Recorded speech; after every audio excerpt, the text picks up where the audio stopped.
and Joe Pasillo and Joe Resinello. You're exactly right, Joe. We work for the man upstairs as you do. You're setting me up quite well. You just gave me an alley-oop. The greatest revolutionary act you can commit right now is to open your mouth and speak the truth. Whether you're an academic or you're a regular guy, we have to be fearless. And once more, dear brothers and sisters, let us go into the breach.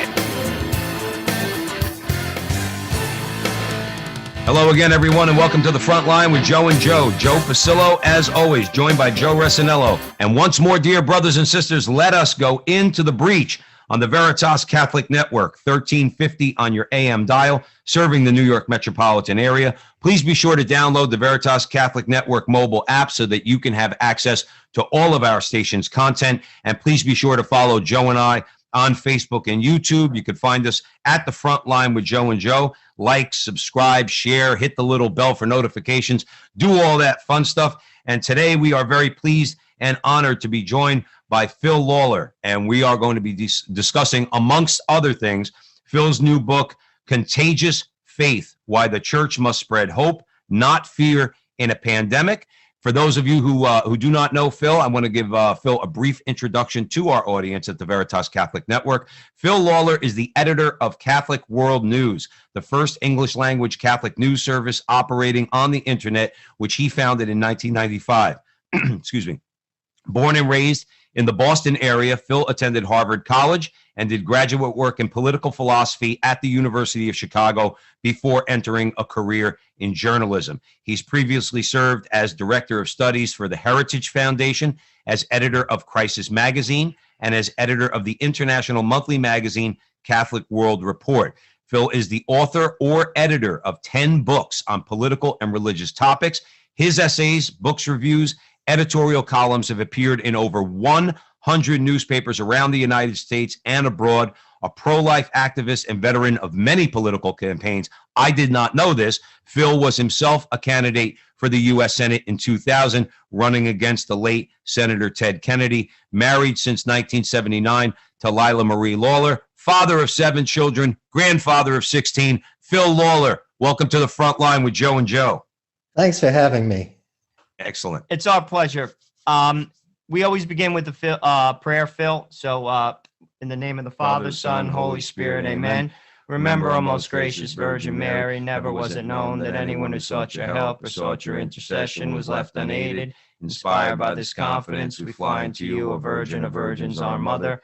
To you we come, before you we stand, sinful and sorrowful. O Mother of the Word incarnate, despise in our petitions, but in your clemency hear and answer us. Amen. Saint Dominic, Pray for us. in the name of the Father, Son, Holy Spirit. Amen. It's funny, Phil. Every time we always, it's like our custom. We always start with a prayer. It's like, I feel like I'm back at Queen of Peace High School when brother would start class. And they'd be like, Our Lady of Queen of Peace, pray for us. Then we'd start the class. So it's, every time I do that, I think of that. But let's start, I guess we'll get right into the title of your new book. What do you mean by Contagious Faith? Well, it's a play on words because it's a book about the COVID epidemic and the response in the church and in society in large. And so it's a book about people who are worried about contagion. But I try to make the point that the church, the healthy Catholic instinct should be to spread the faith, and that when this faith is lived out in its fullness and proudly and unapologetically, it's contagious. It spreads, and it overcomes the fear. It should overcome the fear that has been driving so many people's lives for the last year and some change. You know, I would agree with you. The faith is contagious. When you see it lived out, I mean, I could speak about my own, walk as a Catholic. When I met the Franciscan Friars of the Renewal, when I met the Missionaries of Charity, Joe and I also work with the Sisters of Life. All different, but at the same time, they live the faith in a radical way, and it's contagious. I see how people react to them. Sometimes people who are very secular, how they change. And I absolutely agree with you. The faith is contagious when it's lived out the way it should be. That's right. And you make a good point. There are variants. You know, we're hearing a lot about the variants of the COVID virus. There are variants of the Catholic faith. There are different ways to live it out. Absolutely. They're all contagious. Just like all saints. I mean, one of the greatest reads I ever had was a book on the saints that gave like maybe a paragraph blurb. There's some common threads through them all, but they're all different. There's a big difference between Joseph Cupertino and St. Augustine. Right. They're both saints, and they both did great things, and they both furthered the Catholic faith, like you said, contagious faith through their example. Yes. Phil, you wrote in an article from a couple of months ago that, quote, granted the COVID epidemic is a very big story, but every sentient reader already knows about the crisis. An occasional reminder about the statistics would surely serve. Now, here's what I want to ask you, Phil. These headlines are clearly unnecessary, so why do they continue? You say, because fear is powerful, fear sells. Phil, my question to you is this. Who's doing the selling, and what exactly is being sold? That's a really good question, and you can go as deep as you want into conspiracy theories. I don't think it's necessary to go very deep. It's not a conspiracy if you're doing it out in the open. And if you look at the mainstream media, you see day after day after day the headlines telling you to be worried, telling you to be fearful. And, well, let me ask you this question in answer to yours. Who does it benefit when people are afraid? It benefits the people who have or claim to have a solution to their fears. It benefits the people who want more control of your life, because when you are fearful, you're looking for some port in the storm. It benefits people who are in power, or people who want to be in power, or people who want to enhance their power.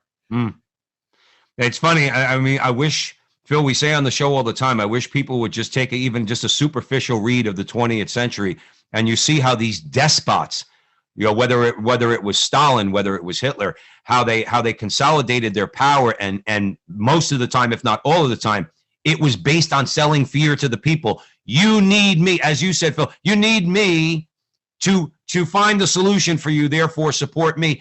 And I just wish people would get that through their heads. Like well, you there's said, a flip side. You're absolutely right. But there's a flip side to that as well. When you say, you need me, the opposite of that is saying, you can fix this yourself. And to me, that's been the genius of the American people. That's how we started off as a people, you know, as even before the American Revolution, as colonists, colonies of Britain, but Britain is thousands of miles away. You have to solve your own problems. And the whole idea of the American Republic is that people are capable of solving their own problems. Sometimes you work together with others in your community, but you solve your own. You're an adult. And even more so, a Christian could think that. You know, you're a baptized adult. You're a child of God. You have what you need to solve your own problems. Sure, you're going to need help. And when you need help, you get help. But you don't have to turn your life over to a nanny to solve your problems. and that's what it seems that's what people are just so willing to do. And it's based on what you said. It's based on, well, I'm so fearful of getting COVID, so I'm going to just defer to Dr. Fauci and the regime in Washington, and I'm not going to take it upon myself to, let's say, for argument's sake, Phil, not to belabor the point, but we accept risk every day we wake up. Right. You know, we accept all sorts of risk, and we're not fearful. We get up and go to work and bring our kids to school and do all these things. But this particular crisis, the COVID crisis, it's like something that people make it seem like, well, the world's never seen this before. Well, yeah, kind of actually we have, and we deal with it. And I think it's like you said, we need to be adults about it. I think in a lot of cases, not all, people are not acting as adults. Let's break it down, even like at a more granular level. I mean, fear, basically, it hurts us on the most like everyday like aspects of our life. I mean, let's talk about that. Let's talk about getting out of the boat as Catholics. I think the devil uses fear. I mean, people taking chances. Too many of us, particularly us Catholics, we just want to stay comfortable. There was nothing comfortable about Christ-like, and there's not life, and there's nothing comfortable about the gospel. Let's talk about the devastating effects of that in everyday Catholic lives. Also, with regard to our spiritual life.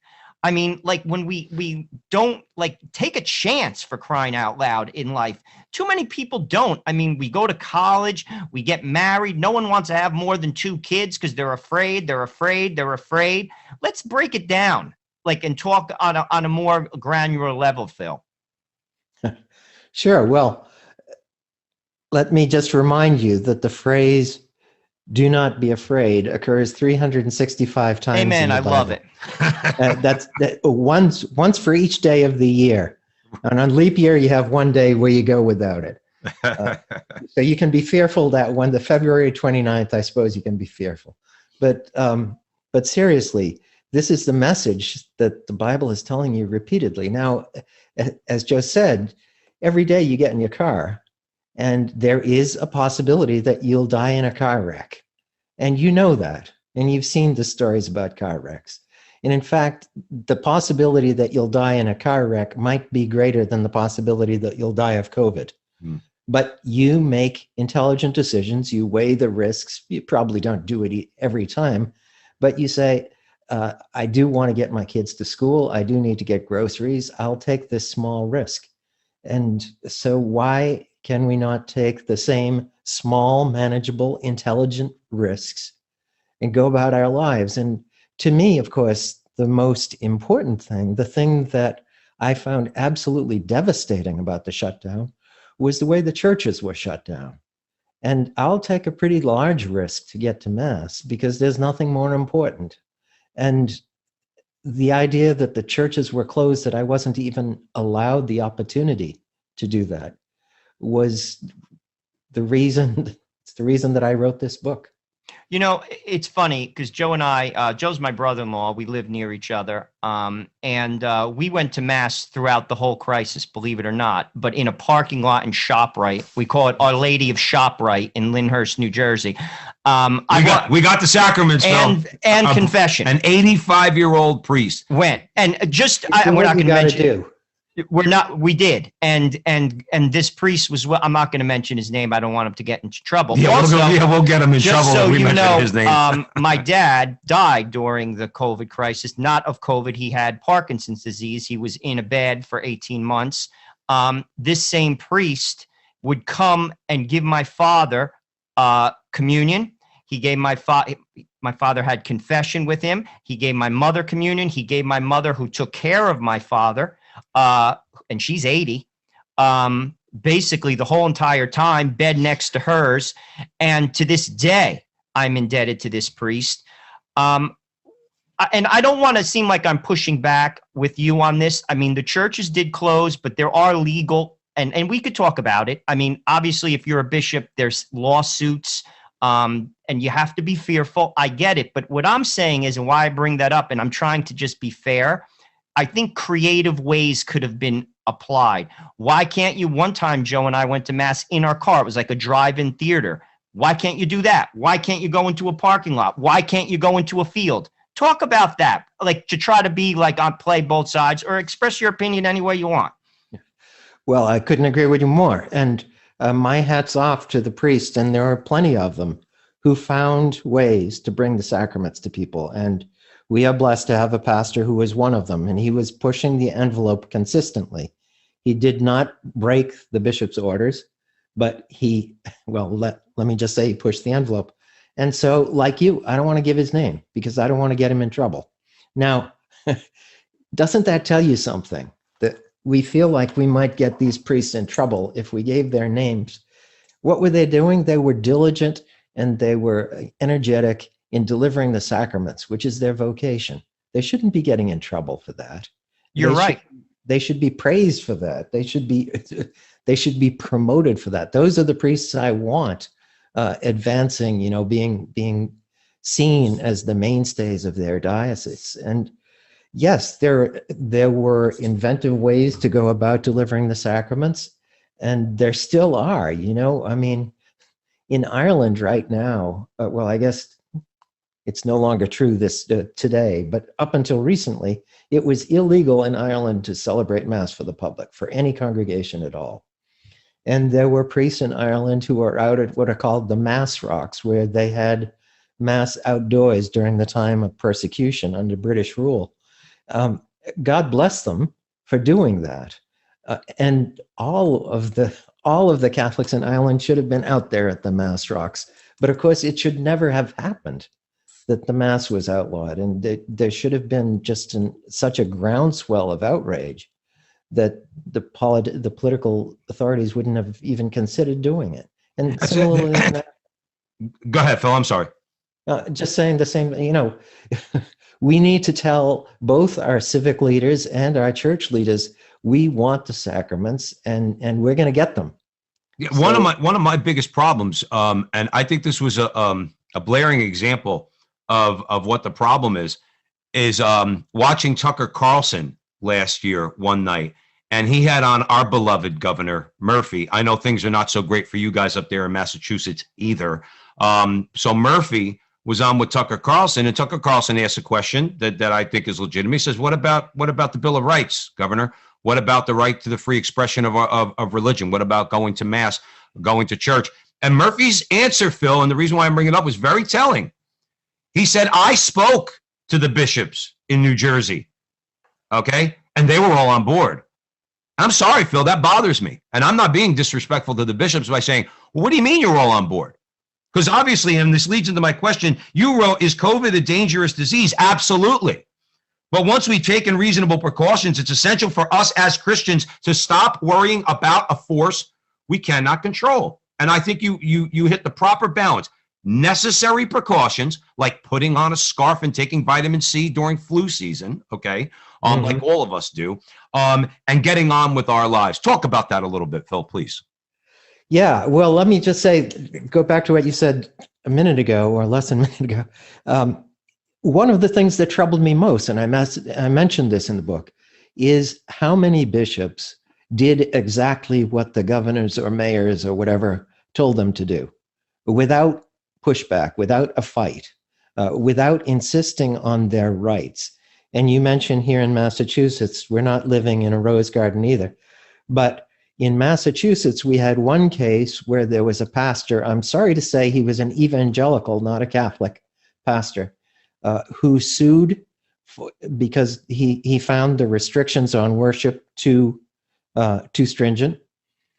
And the governor's people, the people representing the governor, he wasn't directly involved, were very anxious to settle the suit and very anxious to relieve the restrictions, to ease the restrictions, because I think they knew they were going to lose the lawsuit. So my point being, those restrictions shouldn't have been in place in the first place. However, if they were put in place, then our bishops should have been right on the phone to the governor saying, you can't do this. Mm-hmm. Because as it turns out, when he got a little pushback, he backpedaled very quickly.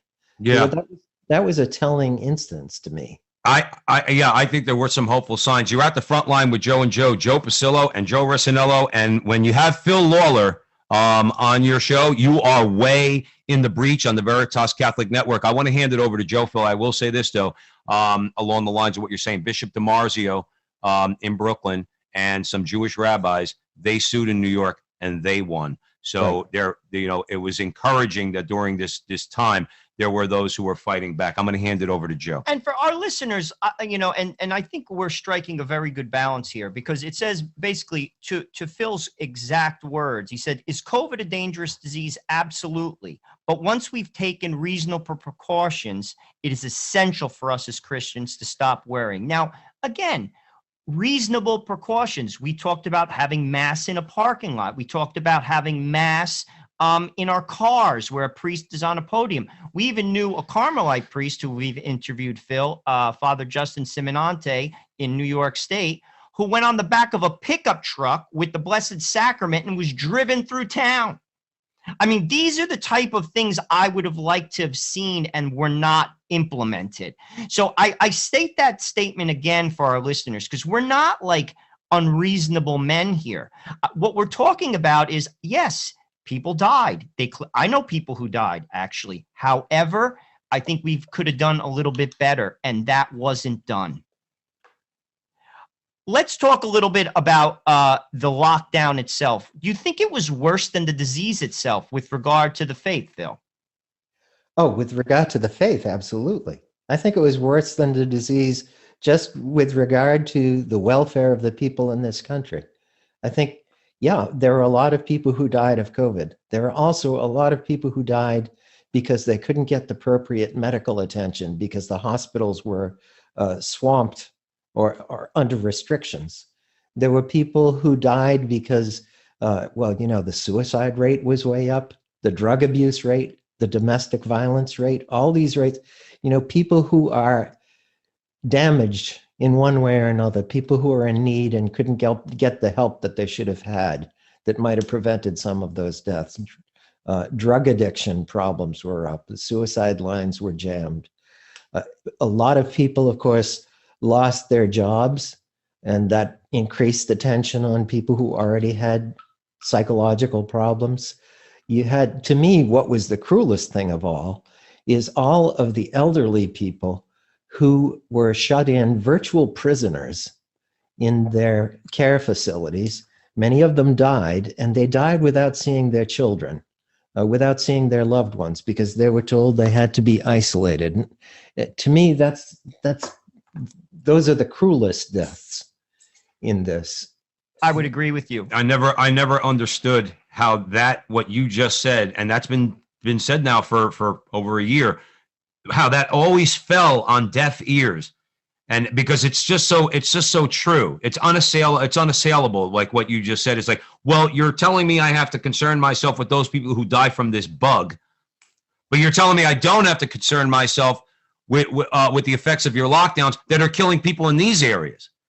And then when you say that, you're dismissed as some sort of a conspiracy nut or something along those lines. You say, no, if somebody dies of COVID, it's tragic. If somebody blows their brains out because they're depressed because they lost their job, that's as tragic. Yes. And and it's the source of I'm an angry guy by nature, Phil. I don't know if you noticed that, but that's one of the things that bothered me more than anything is nobody would listen when you talked about those lives. Don't those lives matter? That would have been my question. Well, I think to answer that, Joe, I think it was used as a political tool. I mean, anyone with eyes and paying attention, whether you're a Democrat or a Republican, I mean, it was a political tool. It was useful for the Democrats. It was useful. And let's be blunt. It is. I'm sorry. So Republicans are at fault too. It's the Democrats. They're the ones that push this because of their hatred for Trump. I mean, would you agree with that, Phil? Yeah, I suppose. You see, I live in Massachusetts, where we only have one political party, really. So Jersey's the same way. Same way.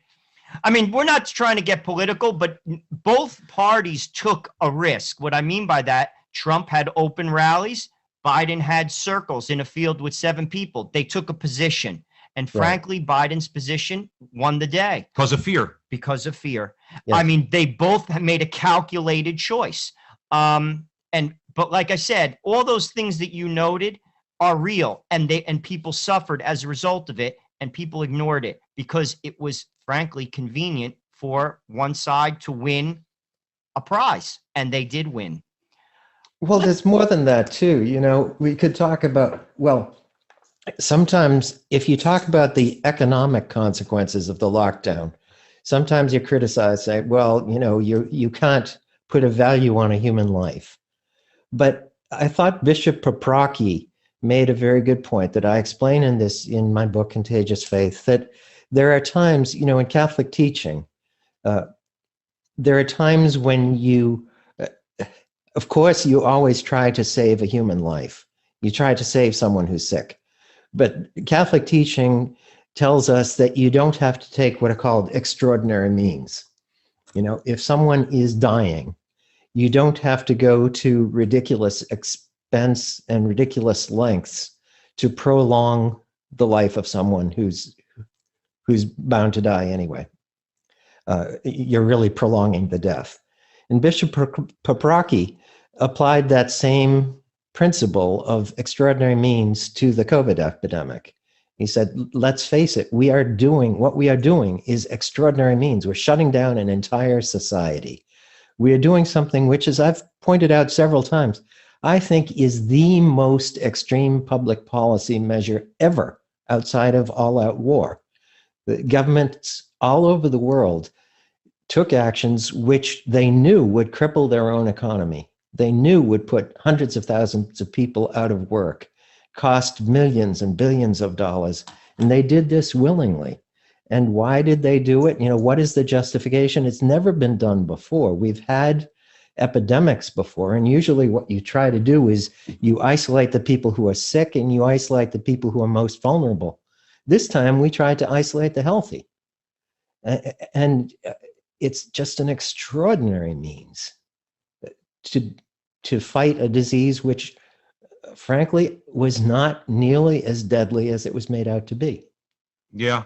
Deadly, yes, but it was not, when we first started reading about this, I was scared. Everybody was scared at first, but then as you educate yourself, you say, well, it's not as deadly as it was, as the headlines would suggest. Well, you mentioned headlines. That's another story for another time, Phil, when you come back on the show and we talk about the fact that the press in America they are the enemy of the American people.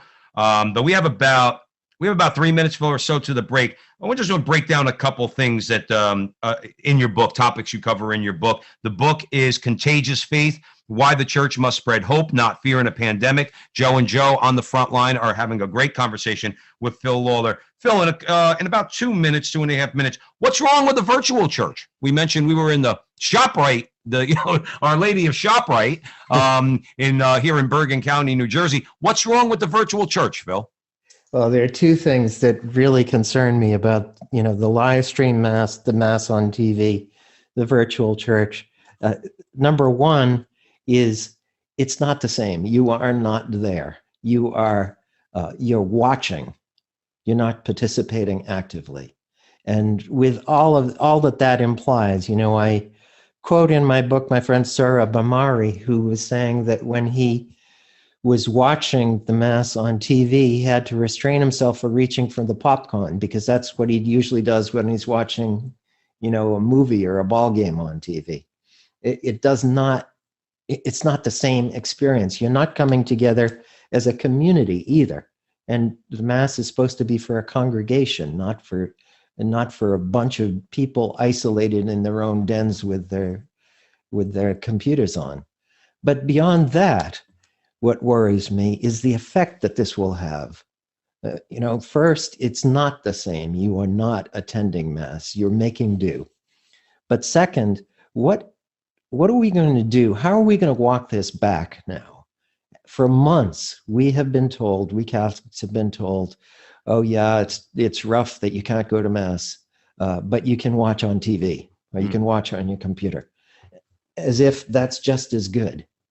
Well, it's not just as good, number one, but number two, how are you going to convince me after I've heard that message for months that now I really should get back to mass because the panic is over and the danger is less and the Sunday obligation is reinstated? How are you going to convince people that it was okay to miss mass for whatever it was, 40 weeks, but now it's a mortal sin to miss mass? How are you going to get people back into the church? And if you say, as I've heard now, the churches are reopening, but I hear again and again priests and bishops saying, well, if you're not comfortable, that's okay, we still have the live stream. How long does that go before you say, well, if you're not comfortable, maybe you're a hypochondriac and you need to address that and get back into church? Right. I agree with you. I've been hearing rumblings, not to mention anyone in particular, but now there's rumblings. And I got my wife was trying to calm me down because I was like, I feel like the fingers being wagged at me to go back to church. And my immediate response to that is, but the churches were shut down for 9 months. And now I'm being told to go back to church. And quite frankly, as Joe said earlier, Phil, we made sure we got the sacraments. We did what we had to do. But it's a very, very, very frustrating situation in that regard. Let's take a quick break. You're at the front line with Joe and Joe Pasillo and Joe Resinello. We're having a great and important conversation with Phil Lawler, and we're talking about why the church must spread hope and not fear in a pandemic. That is the subtitle of his new book, Contagious Faith. You're listening to us on the Veritas Catholic Network, 1350 on your AM dial, serving the New York metropolitan area. Stick around. We'll be back in a couple of minutes. Catholic radio works, and now we have it here in Connecticut and New York. It's been seen around the country that there's no better tool for evangelization. Where there's Catholic radio, the folks who listen deepen their faith. Families are strengthened, parishes and communities flourish. So, let people know you're listening to Veritas, tell your friends to tune in, and let's make an impact here for Jesus and His church. This is Steve Lee for Veritas Catholic Network. Welcome back, everyone, to the front line with Joe and Joe Pasillo and Joe Resinello, and we are way in the breach with Phil Lawler discussing his new book, Contagious Faith, Why the Church Must Spread Hope, Not Fear in a Pandemic. With that, I'm handing it over to Joe Resinello. I want to just touch on what we just talked about on the other side of the break, the virtual church, and I'd love to hear your comments, Phil. Basically, I could just speak for myself, obviously. I'm Catholic because of the sacraments. Plain and simple. Christ founded one church. He was one man, and there are the sacraments. I am a Catholic because of the sacraments, because I need the sacraments, because I am a sinner. That's why I am Catholic. Now, the virtual church doesn't do that for me because it does not give me the sacraments. I need the sacraments. Just so our listeners are clear. We all do. I need them because I will not be the husband I have to be, the father I have to be, and the man I need to be in life without them. This is a statistic. 30% of our Catholics in America believe that Jesus is truly present in the Blessed Sacrament, body, blood, soul, and divinity. Now, the dilemma for the bishops. How are you going to convince 70% of Catholics, most of which don't go to church anyway? Only 18% of our baptized Catholics, the last statistic I saw in America, actually attend the Mass. So basically, based on those statistics, you have people who don't believe in the efficacy of the sacraments. You said you don't have to go to church. How are you going to convince these people to come back? Now, obviously, the remnant is always going to come back because they believe in the efficacy of the sacraments. But for that little segment, how are you going to convince them? I'm interested in your comments. Well, several things I want to say there. First, like you, I'm a Catholic because I need the sacraments. Also because it's true. The faith is true. But yeah, I need the sacraments. That's why I'm there. And what's been particularly damaging during the lockdown is to hear leaders of the church tell me I shouldn't be going to Mass, that I'm a danger, that I shouldn't be selfish about complaining that the churches are closed down. And that suggests, just as I said in the first segment, it troubles me that priests who go out of their way to deliver the sacraments were sort of branded as troublemakers. And we who go out of our way to receive the sacraments are troublemakers. And the people who don't make much of the sacraments, they're playing nicely in the sandbox. And if you are happy with the way things are going in the Catholic Church in our generation, I suppose that's a rational outlook. But you make the point. The way things are going in the Catholic Church these days is not good. We're hemorrhaging people, young people particularly, are leaving. And, there are more ex-Catholics among the rising generation than there are practicing Catholics. Something is seriously wrong. And this is just exacerbating the problem. The lockdown has exposed it and exacerbated it. Now, how do you resolve it? Well, I'll tell you one way you don't resolve it is by trying to conduct business as usual. Business as usual is not working. It hasn't been working. I agree, 100%. Something needs to change. And what needs to change? I wish I could tell you in a simple formula. I can't, but I can say this. When people who are lax Catholics who don't go to church start seeing some of us making extraordinary sacrifices to get to church, to get the sacraments, when they recognize how much of a value we put on getting to church, actually getting to church every Sunday, or maybe every day, getting to confession regularly and so forth, they'll notice and they'll ask themselves, why am I just going through the motions here? But what is it that they find so attractive? And, you know, the only answer to that question, what is it that you find so attractive about the Mass?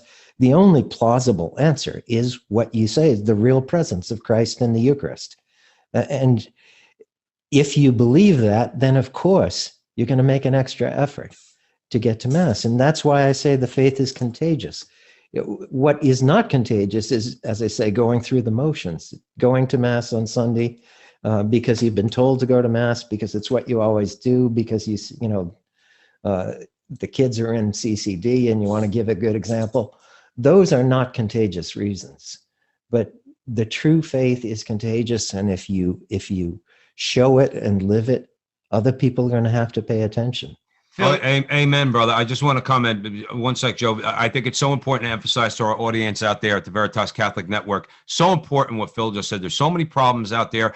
Obviously, speaking and opening your mouth and speaking the truth, which Phil, Joe, and I say all the time on the show, the greatest counter-revolutionary act you could commit right now is to open your mouth and speak the truth. That's obviously a very important thing, is to speak the truth in this dark culture that we live in. However, I want to just emphasize your point, put a finer point on what you said, is that if we're not living it, you could scream from the mountaintops. People need to see it. They need to see it. I'm glad you brought up that point. That will be ultimately, along with what, how we, speak and on all of these different issues, that will be contagious. People will say, I need a little bit more of that. But it starts with us. It starts with prayer, penance, Eucharist, sacraments, living a life where you're growing in holiness. So I'm so happy that you made that point. And Phil, you touched on some good points, and I want to hammer one of them home. I mean, what could we do? You say, what could we do? And there's so many things that need to be done. But I think one of the most important things we as Catholics can do is have Eucharistic adoration, because people don't understand. The statistics prove it. 30% of baptized Catholics only believe in the true presence. Christ speaks to the hearts of men and women. You're an educated guy, and frankly, so, Joe and I are educated as well. We live in, suburban New York City. People have kids. The priority isn't the Mass. The priority is send your kids to a good high school so they get into a good college and they make a lot of money. Kids want to play football, baseball, basketball, not going to church. Why? They don't see the value. They have to see it in us. And it's the Eucharist that does it. Confession that does it. It has to be made. I think it has to happen. Adoration, frequent confessions. Talk about that as Catholics. Obviously, it was fruitful in your life, Phil. We met your wife. We did an interview with her. Wonderful woman.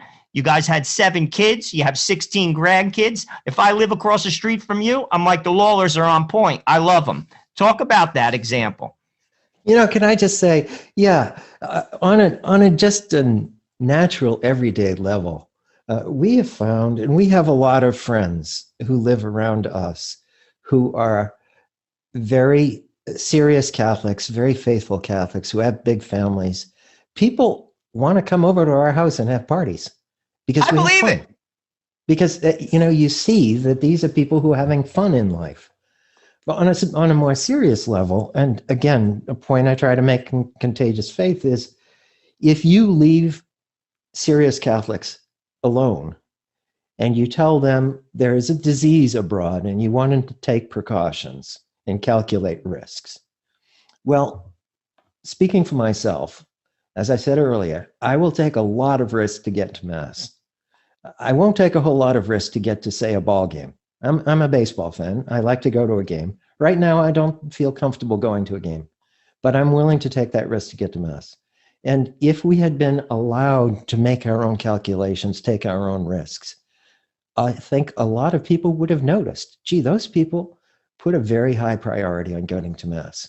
And then you've got to ask yourself, why? Why is it more important for them to get to Mass than to get to the ball game? And you're headed in the right direction. You're now asking the right questions. And I want to pick up on something that you said about Eucharistic adoration, because several years ago, I was asked to edit a book of essays about things that were working in the church, things that were demonstrably bringing people to the faith. And I said, okay, I have maybe 25, 30 friends who I respect.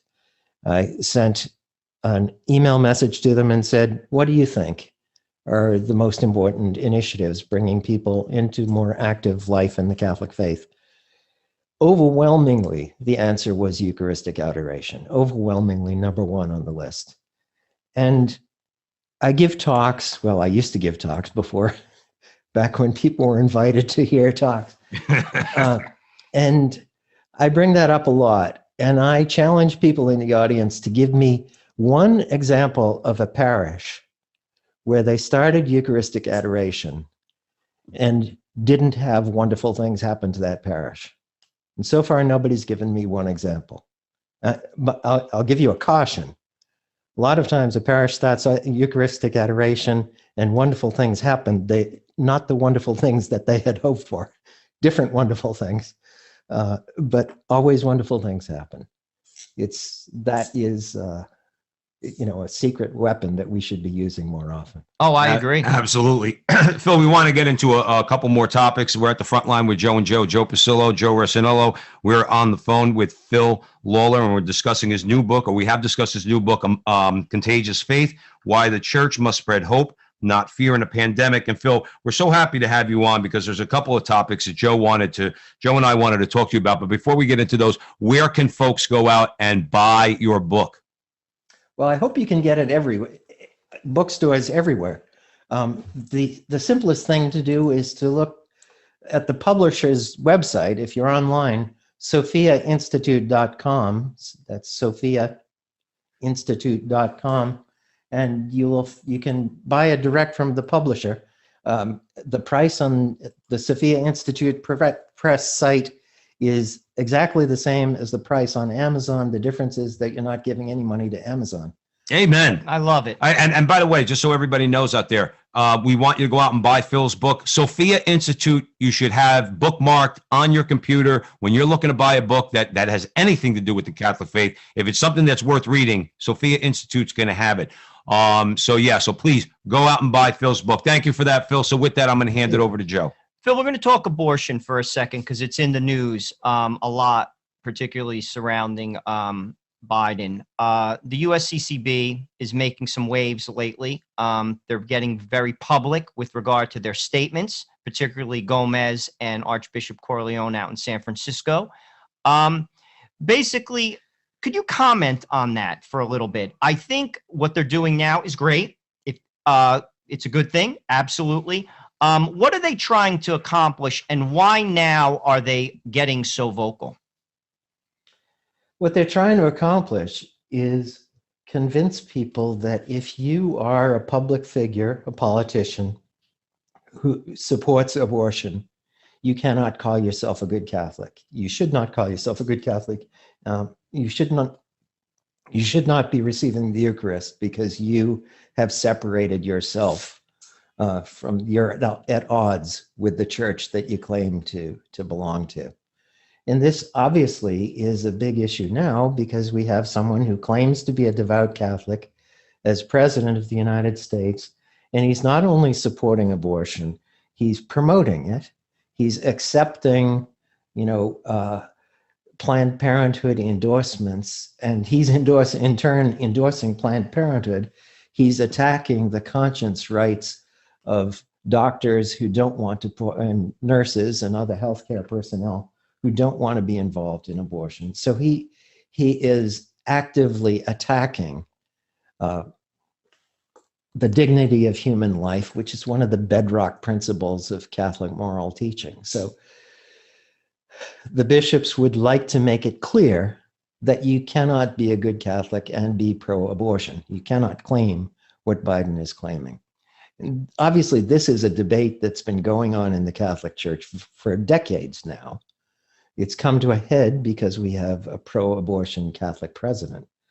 And we have a very distinct divide among the bishops. There are some, as you mentioned, Archbishop Cordileone sort of taking the lead right now in emphasizing that you cannot do what Biden is doing, what Nancy Pelosi is doing, who's in Archbishop Cordileone's archdiocese.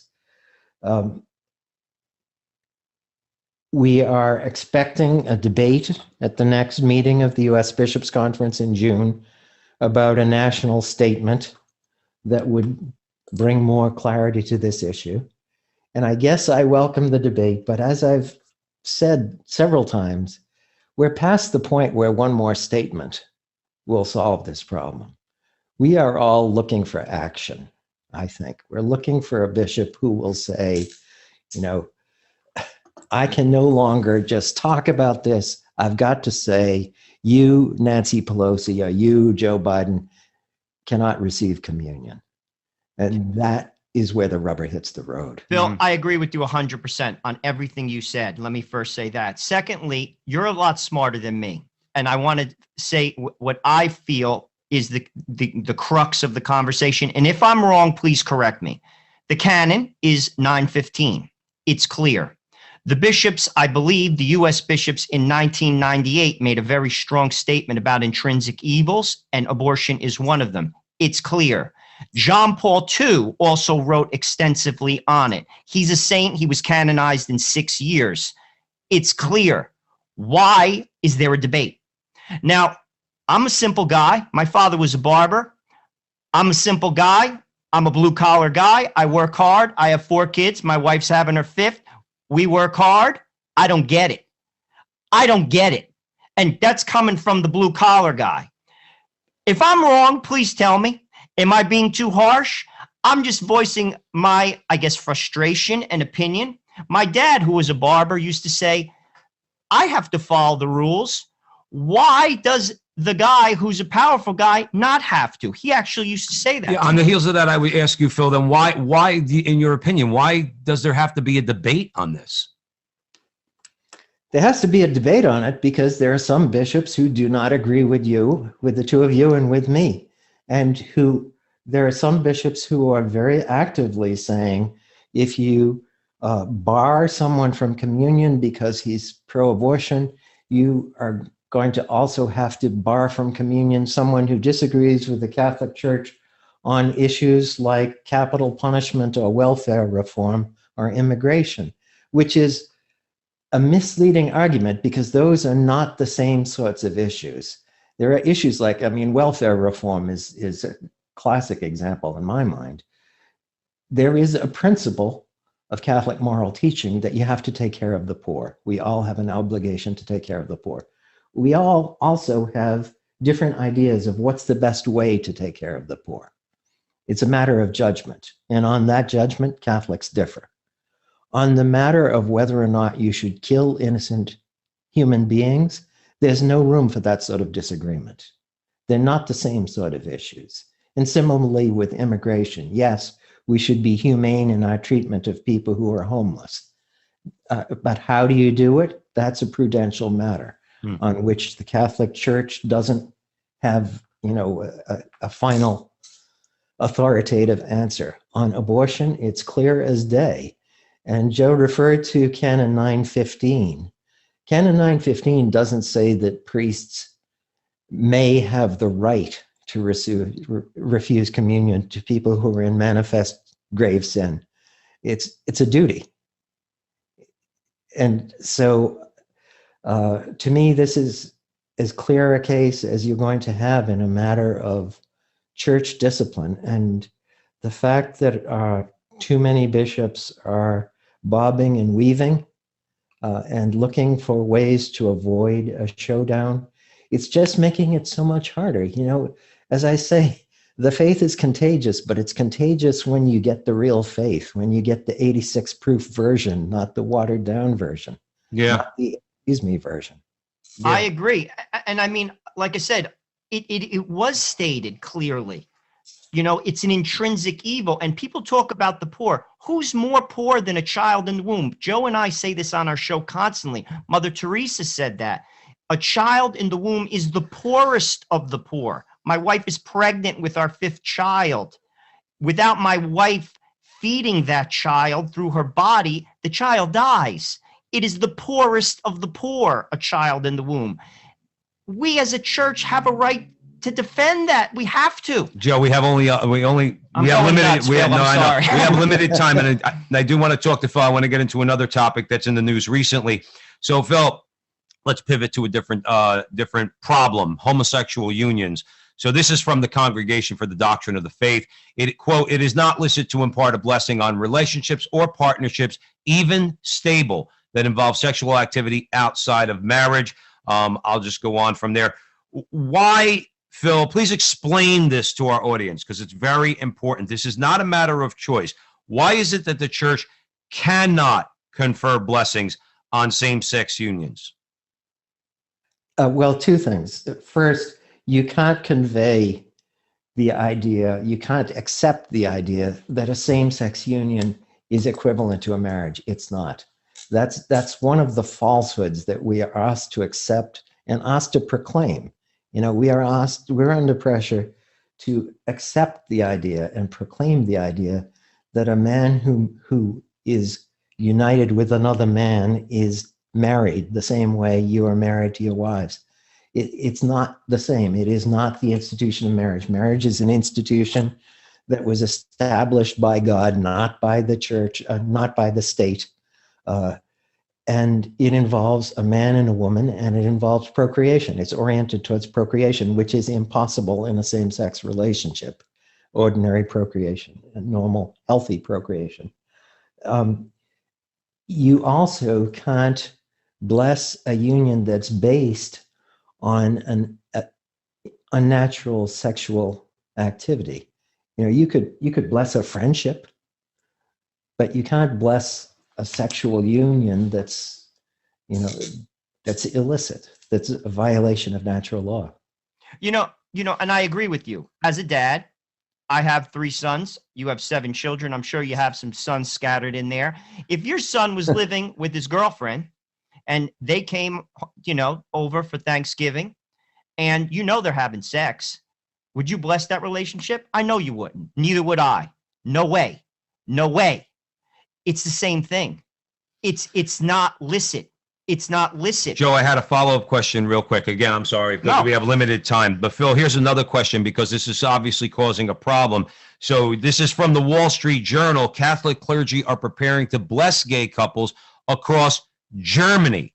Here comes Germany again, okay? Why, Phil, in your view, why are the Germans doing this? And moreover, why are they allowed to get away with this? Yeah, well, that was this week, and it's happened, May 10th. There was all across German dioceses, priests were giving their blessings to same-sex unions in an open and clear defiance of the Vatican. So here you have them pushing us right to the brink of schism, saying that we are not accepting Vatican authority. And the Vatican has to respond to this. You cannot, the German church is in big trouble and has been in big trouble for a long time. They are hemorrhaging. I spoke earlier about how we're hemorrhaging young people in Germany. It's hundreds of thousands of formally renouncing their Catholic faith every year. But the German church continues to go down the road towards liberalization and secularization and embracing the values of the society around them, which is, I think, suicide for the church. But now we have a situation where the German church is rejecting what the Vatican tells us, what the rest of the Catholic world believes, and it just really requires a response from Rome. Absolutely. Phil, we're from New Jersey, and there's a school in New Jersey that's fairly close to where Joe and I live. It's called Immaculate Heart Academy. I'm not picking on them, but they were in the news recently. IHA, it costs about $20,000 a year to send your daughter there. Recently, they sent out like an alumni magazine, and they were celebrating a homosexual marriage of one of the ladies the young women that graduated from that high school. Again, very prestigious school. A lot of those kids go to fancy, colleges. It's in Northern Bergen County. Obviously, this is problematic. Obviously, it's controlled by the Archdiocese of Newark, IHA. Where could Catholic parents find authentic Catholic education? I mean, obviously it's a concern. I have young children. It's a concern of mine. Let's talk solutions. Phil, we got about 4 minutes just to give you a heads up. Okay, thanks. Well, if you're looking for authentic Catholic education, you have to look pretty hard. You have to look, you have to look under the cover. You can't just look at the dust jacket of this book. You have to go inside and see what's going on. There are lots of very good Catholic schools, and it's interesting how many of them have been set up in the last generation by lay people. I would advise against Catholic parents assuming that the local Catholic school is authentically Catholic. Ask questions. Ask tough questions. Ask questions about the sort of situation you just brought up. What would they do in that situation? But you'll find, I don't know where you are, whether you can find them right around where you are, but certainly I can tell you about schools up around where I am that are founded by Catholic parents that are authentically Catholic. And by the way, very good schools as well.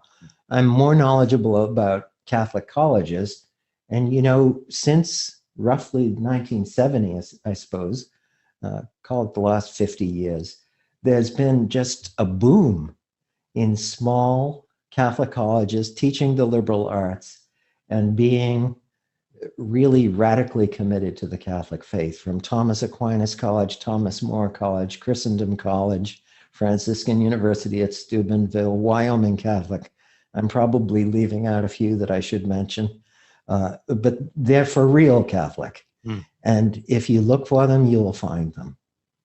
And Phil, one final question. We got a couple minutes. So America obviously has been and is continuing to become more and more secular.